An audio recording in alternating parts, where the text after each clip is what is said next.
Welcome to the South Florida Saltwater Fishing Report. I'm Heath, and it's time to get into the bite.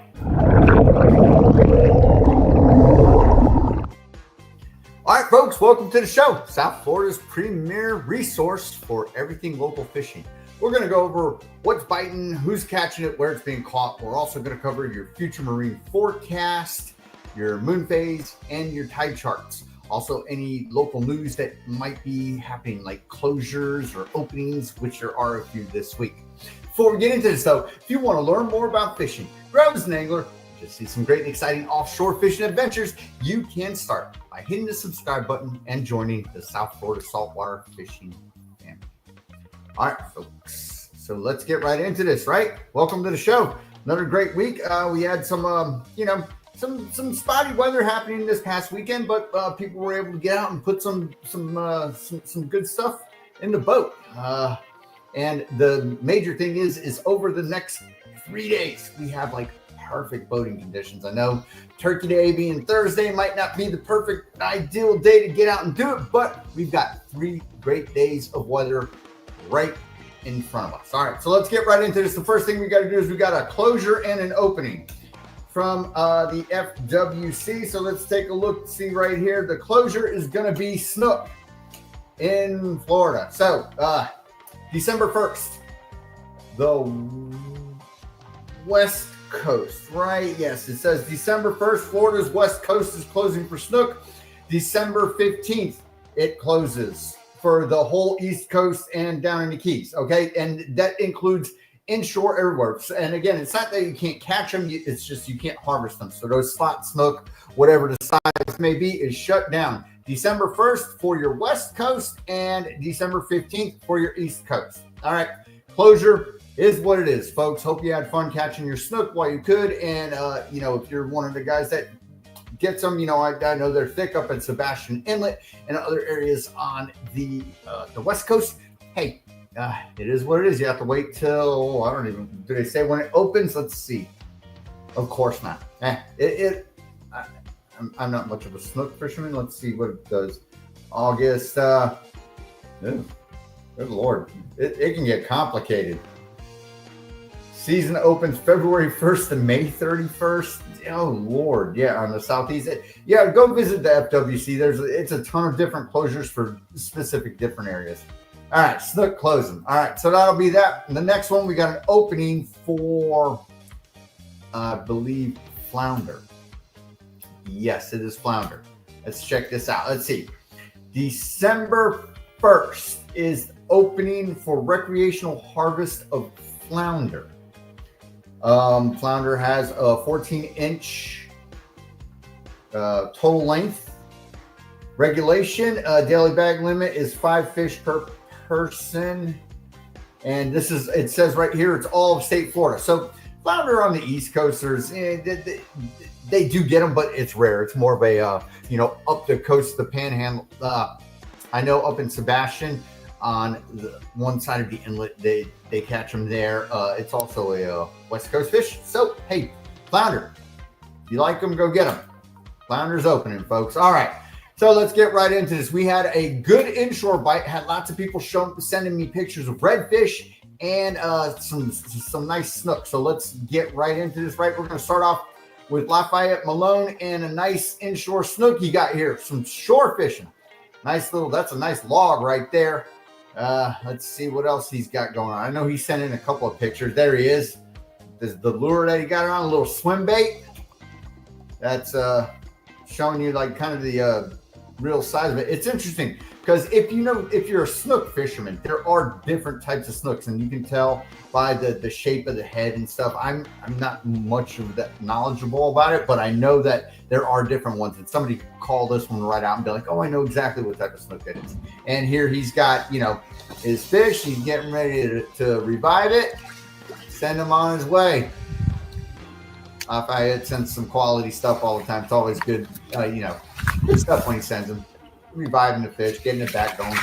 Go swim away. Look at it. All right, there we go. Lafayette Malone. Thanks for the submission, boss. Also, let's see what else we got. I know we got some more inshore stuff to go over before we get to that picture right there. Let me show you here. Let's see what we got. like I said, we got redfish. Okay, so here we'll start Pedro and Anna. This was up at Hutchinson Island, bridge and dock fishing for sheep's head on fiddler crabs. Pedro laced into them. You know, I think he said he had to jump around from place to place. He got one at one spot, hit another couple spots, got nothing, and then he found another place, and they ended up with 3 nice ones. Some sheep's head inshore, right? So the sheep's head are biting. Hey, cool. Bridges and docks. Ask Pedro. He's got the inside info, right? He also, Pedro, here is Anna, and she's got a couple of nice pompano. He said the bite, I believe he said the bite wasn't too hot. This is Juneau Pier. Pompano bite was slow, but it picked up in the following days. And, you know, when the pompano are swimming through this time of year, the beaches can get packed. Everybody's going to be fishing for them. Nice catches right there. Pedro putting on a clinic as usual. I told him, I'm like, man, you definitely got like a solid arsenal of fish you can go and hunt down different times always. All right, here we go. Let me see. Marlo Kennedy Aleva. Nice redfish here. And she's got the dressed up ready for Turkey Day. Perfect. They call that fish, that's Poisson Rouge if you are in Louisiana.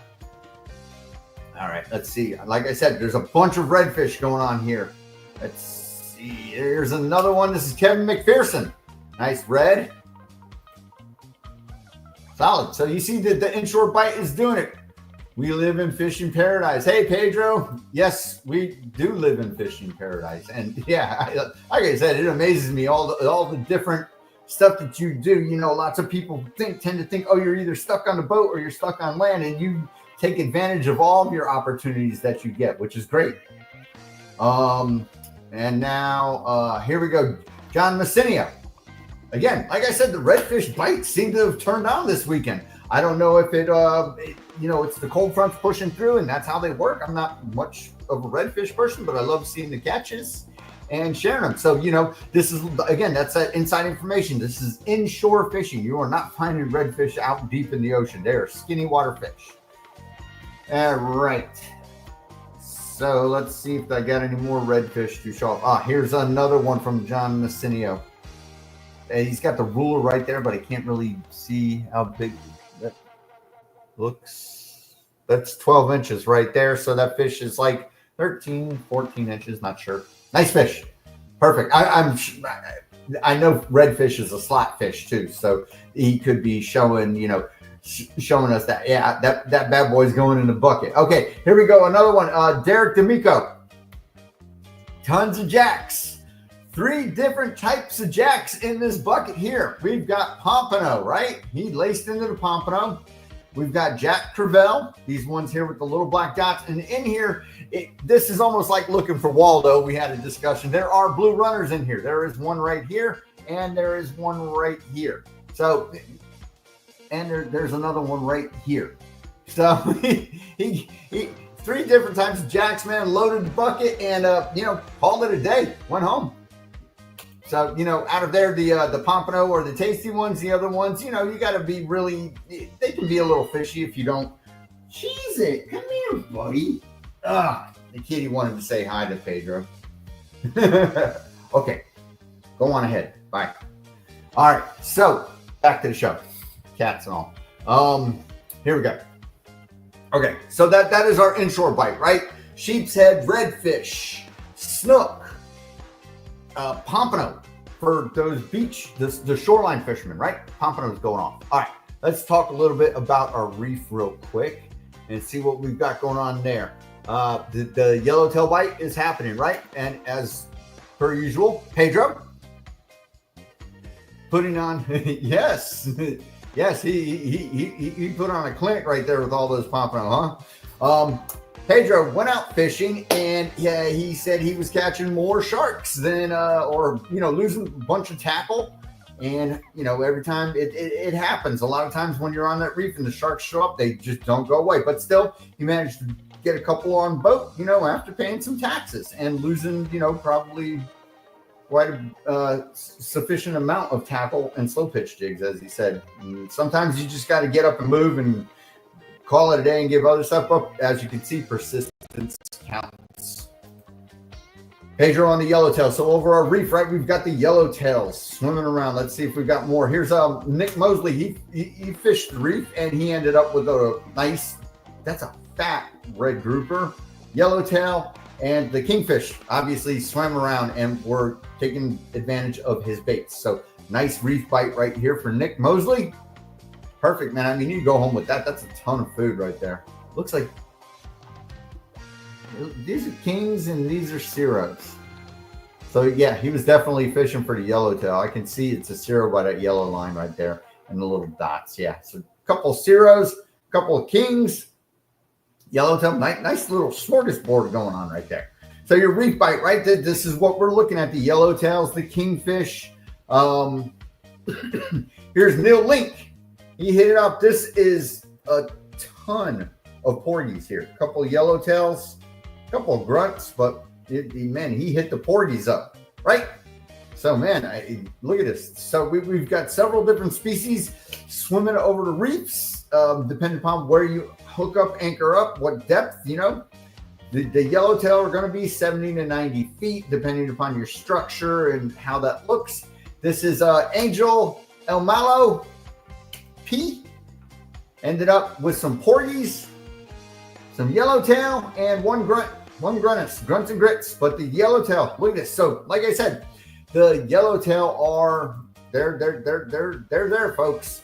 So if you're struggling to latch onto the pelagics that are swimming around, which are going to be your kingfish, your wahoo, there's still some dolphins swimming around, and there are some blackfin tuna tube. If you're struggling to do that, hey, get out there and go for the yellowtails and swimming around with them. There will be the cero mackerel, so prepare for that. You know, you might lose some tackle, get a couple of cutoffs, but you know, what I find is if you're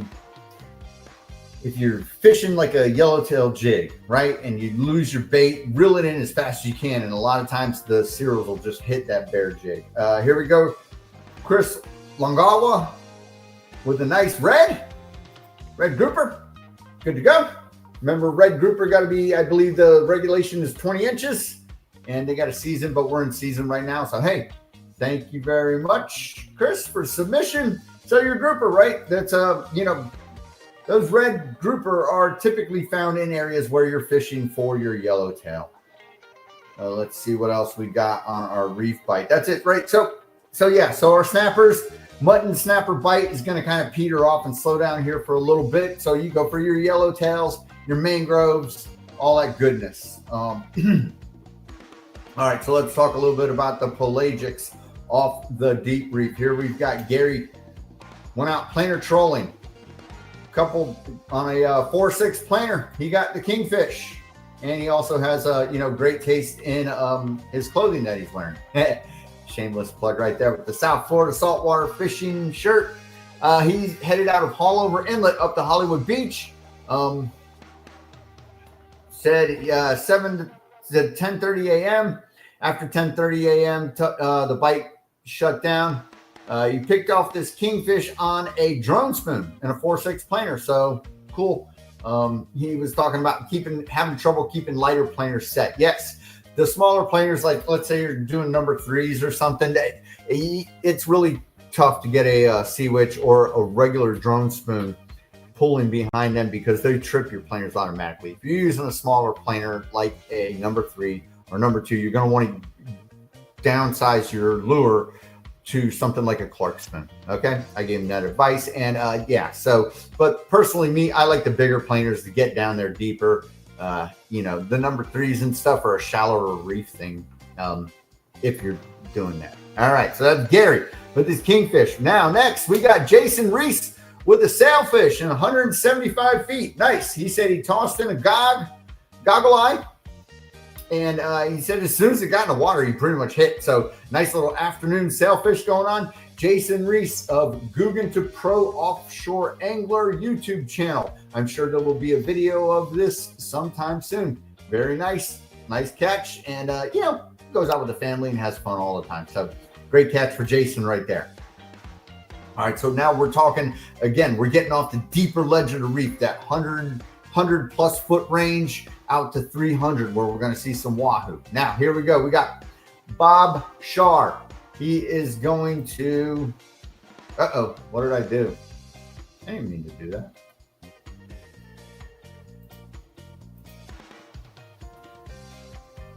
We're going to show this. It's not doing it. I want to see it full screen. Anyway, sorry for the interruption. Let's see if we can get it going on. Anyway, we'll just watch this. He's it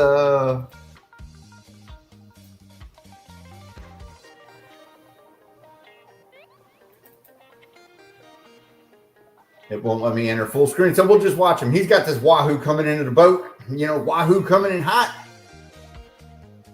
And here we'll just take a second and enjoy this. This is pretty much, this is the technique you want. You got your boat in forward, wahoo coming, be patient. And, ideal. If a lot of wahoo, when they get right to this point, they tend to swim forward. So, you want to try and stick them. There they go. Wahoo in the boat right there. And like you said, that is how you do it.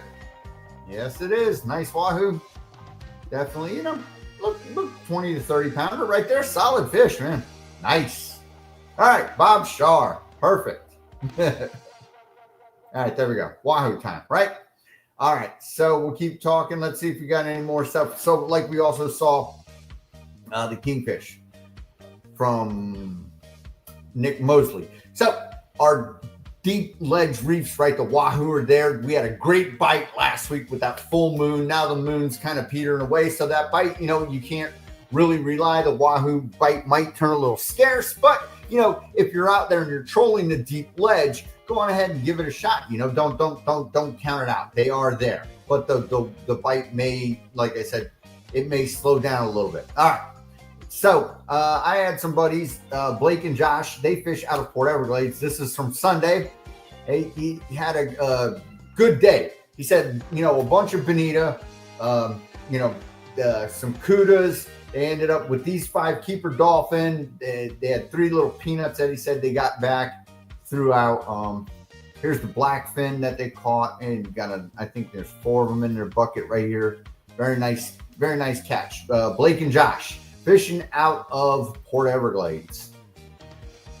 So that's so the mahi are still swimming around out there. He didn't much tell me where they got them, but I would imagine he probably got tired of catching the bonita, so he headed out a little deeper, and they ended up with there. All right, so now we're going to look at Thad. Thad said, been out a couple of times off Key Largo. A bit rough, but he found some fish. All right, so here we go. Let's look at it. Nice dolphin right here for Thad. He takes his sons out. Let's keep going because you got a wahoo right here. Solid wahoo. Looked a little chilly that day. Going out doing some different fishing all the time. Another dolphin.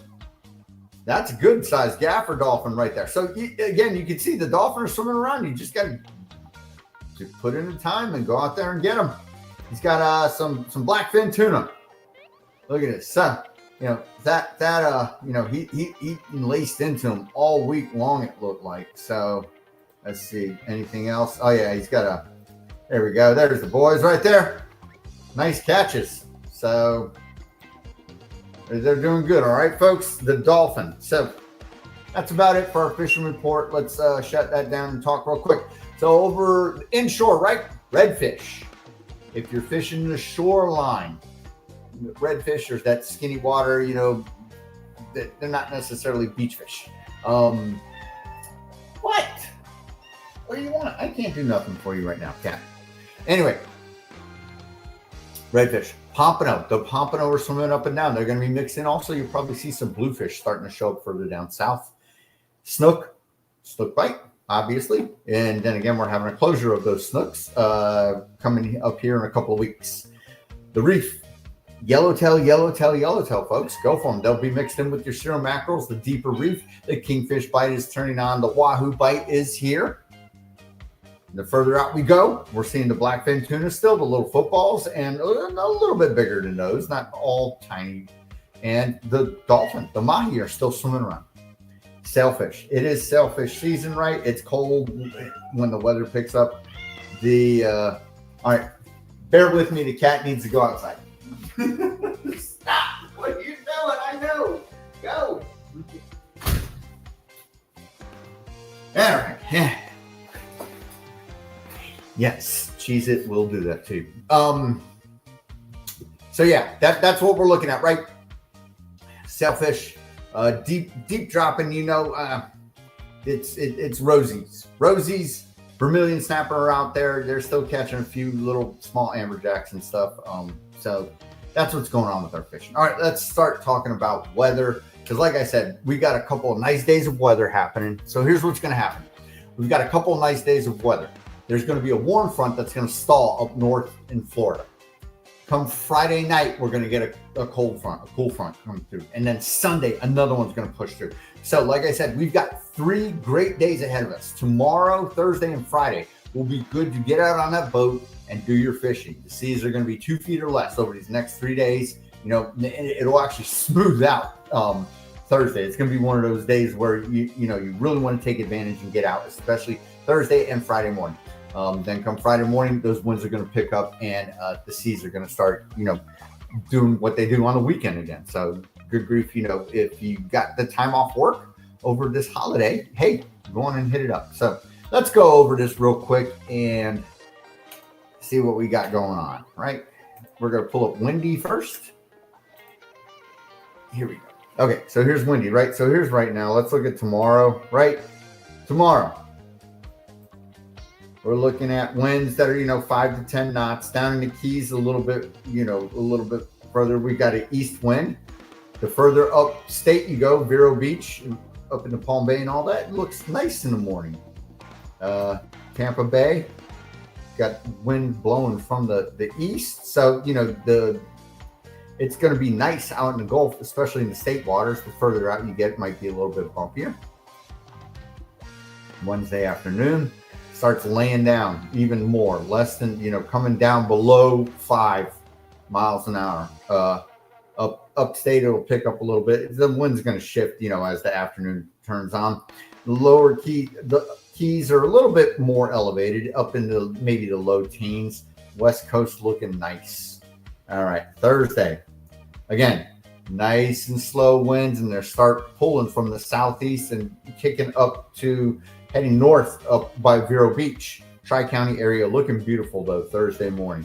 West Coast, same thing, all the way up into Tampa Bay. They're going to have a north wind, but Marco Island and Naples and all this stuff down here, Everglades National Park, looking good. Thursday night, slowing down again on our East Coast, a nice, light breeze. Again, like I said, we've got some great stuff going on. Friday morning, this is the west wind. Looked like we're going to have a northwest wind, so that'll really lay it down, right? So again, this is when our wind's going to start shifting because we're going to have that front come through. All right, Friday night, here comes the front, like I told you. So it'll, it's going to drop us back down into the, in the mornings, you're going to have cool air, low 60s, and come Sunday after the reinforcing front comes through, it'll be really cool. So again, Friday morning till the early afternoon will be your chance, and then here comes the wind and the waves. All right, Saturday, like I said, our front's gone through Friday night, so Saturday here comes your whole wind. The whole state's feeling it again Saturday, and then Sunday again we're going to get another front coming through. And then behind it, you'll have dry air, but there's always wind on the other side of the front, okay? Coming into Monday, there we go. That wind's going crazy, pulling from the north, okay? Monday afternoon, the same thing again. So if you're not used to using windy, you got to look down here at these color-coded charts. The green is pushing, your mid-teens to higher teens. These yellowish to orangish colors are steady over 20 miles an hour, okay? Also, if you're new to the show, all of these websites that I'm going to go through to use as tools for the forecasts are, you can go into the description and click on the link. It'll take you right to the website. All right, so this is Monday into Tuesday again. So like I said, these next couple of days are good. Heading into early next week, the weekend into early next week, the wind picks up again back into the mid to high teens because of these fronts coming through. All right, so let's go back and let's take a look at our waves, right? There's not much moisture in the air, which is a good thing. The fronts will produce a little bit of rain, but not going to be a really rain event. We'll take a look at that here in a minute. So our waves, right? Again, the wave heights are the same thing with your color-coded chart down here, Right now, like I said, we're looking at, the whole East Coast down until you get down into Monroe County is looking at, 2 feet or less.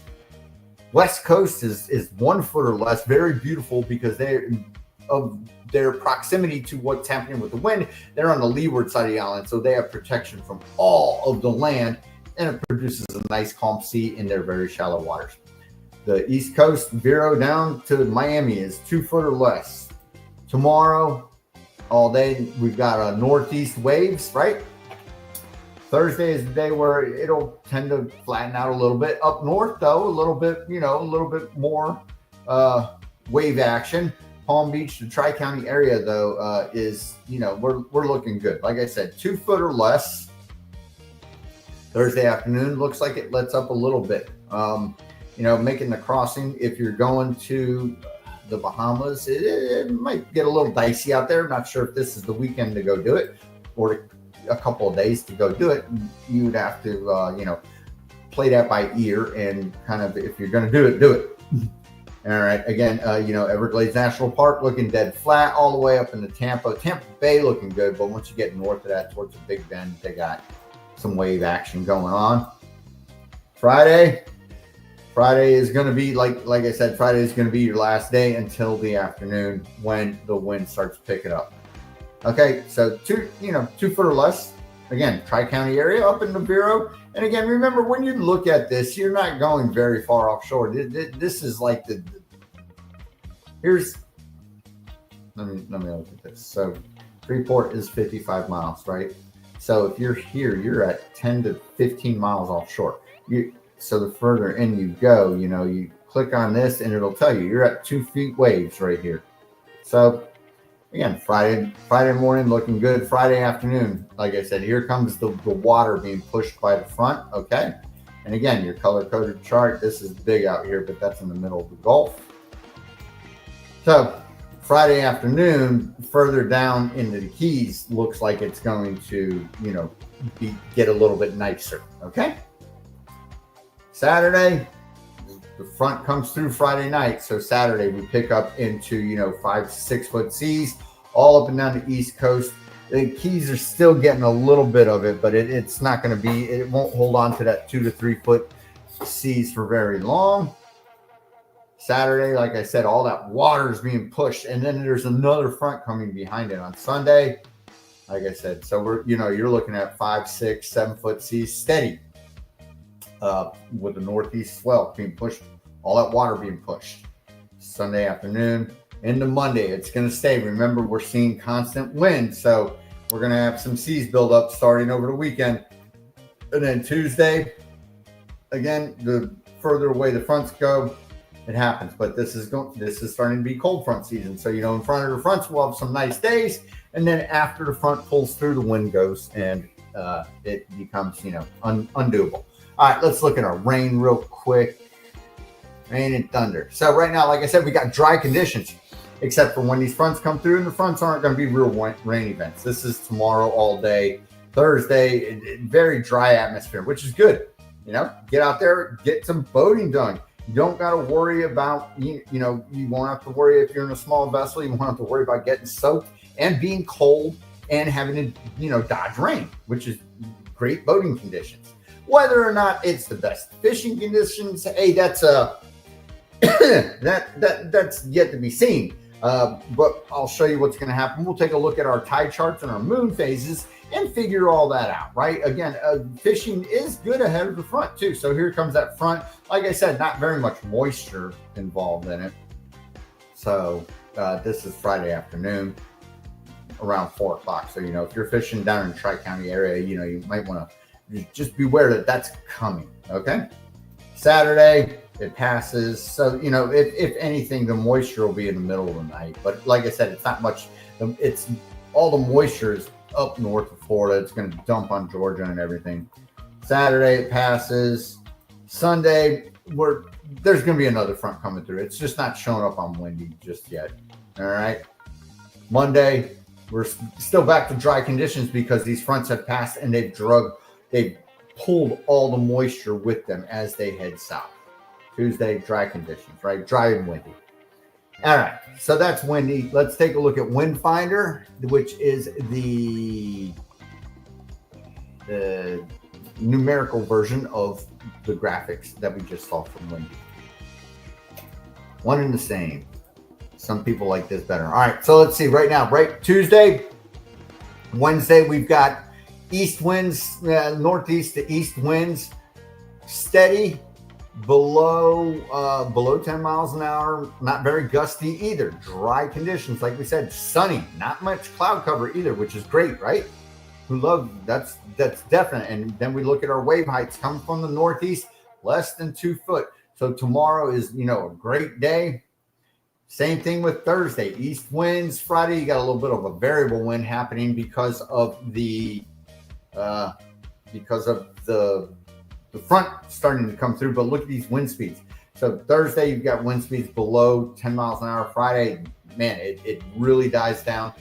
The calm before the storm in front of the front heads. Thursday, you know, 2 foot. Friday, less than 2 foot. And Saturday,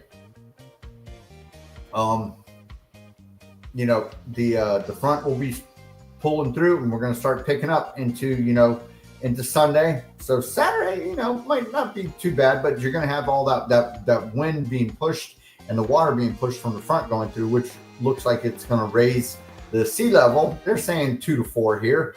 The same thing on Sunday, probably 3 to 5 on Sunday, and you know, probably looking at getting worse. Monday is the real wind starts kicking in, and your seas pick up as the week progresses and will die down later in the week, hopefully. So again, over the next couple of days, tomorrow, Turkey Day, Thursday, and Friday, those are your days you're going to want to get out, folks, if you got the chance. All right, let's look at what NOAA has to say about this goodness. All right, so Wednesday, tomorrow, 5 to 10, 2 foot or less. Thursday, around 2 foot. Friday, they're saying 2 to 4, but they're generalizing Friday to Saturday, and what they're saying right there is inclusive of the front. So you know, Friday morning you head out, you'll be fine. You're gonna have some variable wind, probably wind shifting and stuff like that. So just, you know, consider that if the bite is slow, that weather pattern ahead of fronts, it can be hit or miss. It can be a hot bite. Wahoo bite can be stellar. Or it can completely shut it off and you just struggle. Sunday, seas 3 to 5. So that's what we're looking at, right? It agrees with what we had just seen. All right, let's take a look at the moon phase that we just went over a couple of weeks ago, not this past weekend, but the weekend before. We had the full moon. We had a very hot wahoo bite. People that didn't even, people that are not wahoo hunters were getting in on the bite, which is great. You know, the wahoo is a stealth fishery. It's very tricky to get dialed in. And, the November moon along with the March full moon, those are the two hot bites that make it easier when the wahoo are really feeding. So, good. Okay. So right now we got a waning moon. Waning means we're heading towards the dark side of the moon. Waxing means we're heading towards the full moon. Okay. What does the moon that it's doing right now makes it good for bait fishermen to get out? Goggle eyes, eat under the cover of darkness. So do thread fins. So bait fishing at night is what's happening, the big thing right now, especially since we're going dark and the seas are calm. These guys are going to be out all night catching hundreds of dozens of goggle eyes so that everybody can get out and go sail fishing, right? Heath, do I think the pelagic fishing out of Fort Pierce is as good as Palm Beach and down that area. It's, oh Lord, I don't know. I think it's a little different. I mean, from my understanding, you got to get out further out there. Your reef is shaped differently than ours is down here. You got to head out a good distance, like 20, 30 miles to get into pelagic zone, where down here we 2 miles offshore, 3 miles offshore, more than 300 feet of water. Now, is it better? I'm not sure. I see pictures from all walks of life. I see great fish caught up and down. I mean, to be fair, I couldn't really tell you whether or not it's better. I mean, I'm just used to fishing down here, so I would say yes, down here it is. I mean, it's quicker to get up and rolling and get on the pelagics down here, if anything. If up north, it might be trickier to get out to where they are, and then you got to start finding them. If anything, I see a lot of up north. You know, it's more difficult to deal with the ocean sometimes because you've got that Atlantic Ocean breeze coming. But as far as better, I'm not sure. I see some giant fish caught up in that area. So I mean, you know, there's I'm sorry for the vague answer, but I really, you got folks up there that swear by the fishing up there. Anyway, back to our moon phase, if that helps.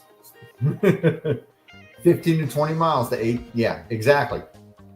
15 to 20 miles. So that's the difference, right? Down here where I am, like I said, you know, 2-3 miles offshore, we're in 300 feet.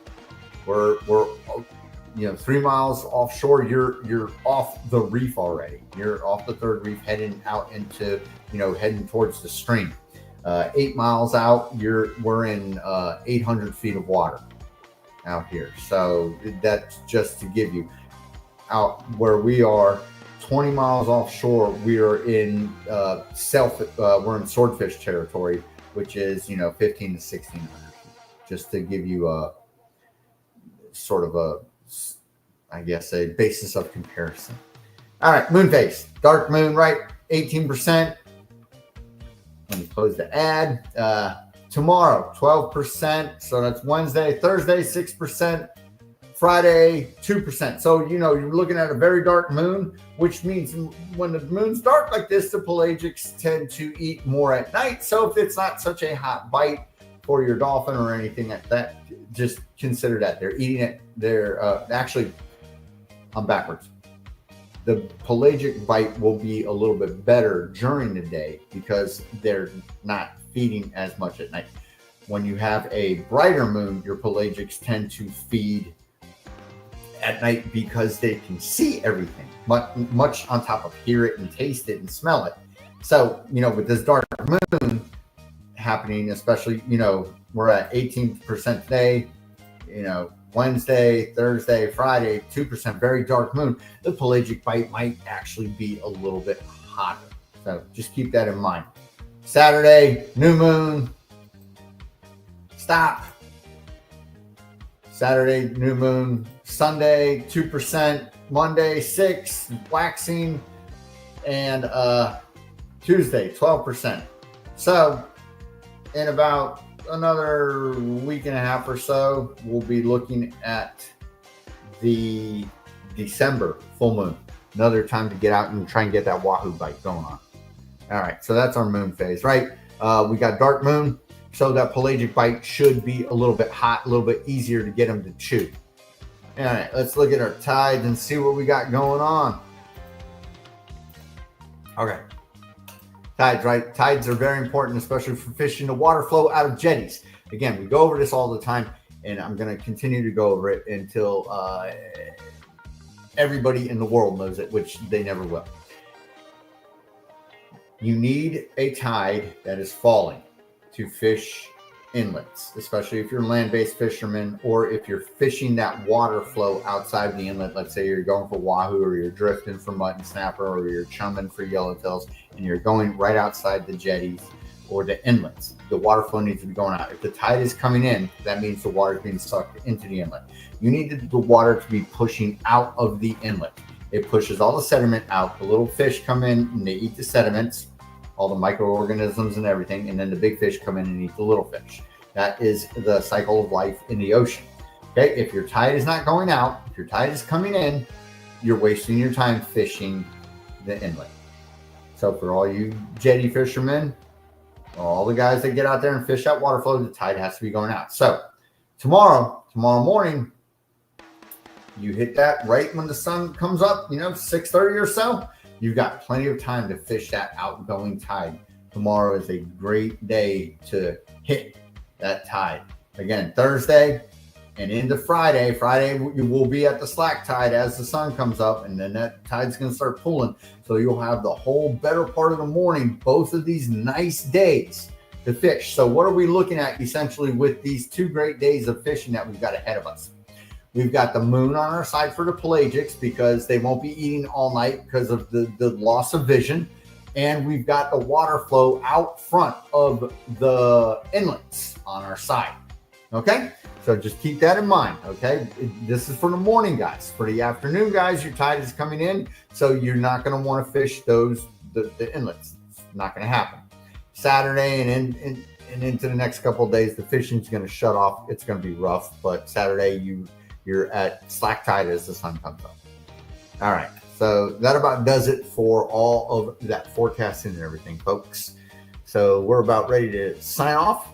Before we do though, if you are in the market for fishing gear, I'm going to do a little bit of shameless plug here. I want you to go on ahead and check out the South Florida saltwater fishing gear. As we saw Gary. He was in his South Florida saltwater fishing gear on the Facebook page. He is actually the thumbnail this week, so you'll see it. These shirts are great. They're UPF 50 shirts by our sponsor, WindRider. They've got some you can choose. You can get the logo on the front, the logo on the back. You can get them with a gator built in. You can get them with a hood. Right now, it says they're having a Black Friday sale, early Black Friday sale. I'm not sure if it applies to the custom South Florida saltwater fishing shirts, but hey, it might. I'm not sure. If, like I said, if you are in the market for a shirt, go on ahead and check it out. They got ones without hoods, straight up, straight long sleeve t-shirts. Like I said, these are UPF 50 shirts, which means you don't have to wear sunscreen. I don't like wearing sunscreen at all when I go out, so I tend to use shirts like this, wear hats and sunglasses. Again, same logo that you see here. This is, supporting the brand. So if you are in the market, folks, go on ahead, check it out, and, show a little bit of love. All right. Before we get out of here, folks, if you are on Facebook, go on ahead and you'll want to check out South Florida Saltwater Fishing Report. Okay. The logo looks like this minus the date. You go on ahead and you ask to join. This Facebook group is what drives this weekly live show. Monday, I put up a post and says, hey, what did you catch? And everybody goes and you post your catch. If you post your catch, you're guaranteed to be showcased on the program Tuesday night. And then, here, man, I forgot Wayne Omar's, his daughter here, I believe, with a nice, I don't know, maybe wife. I don't want to. Anyway, nice. Yes, you're welcome, Gary. Thanks for contributing. Nice little false albacore. Great bait size. So these ones are going to start showing up. So if you get these right, side topic before we shut off.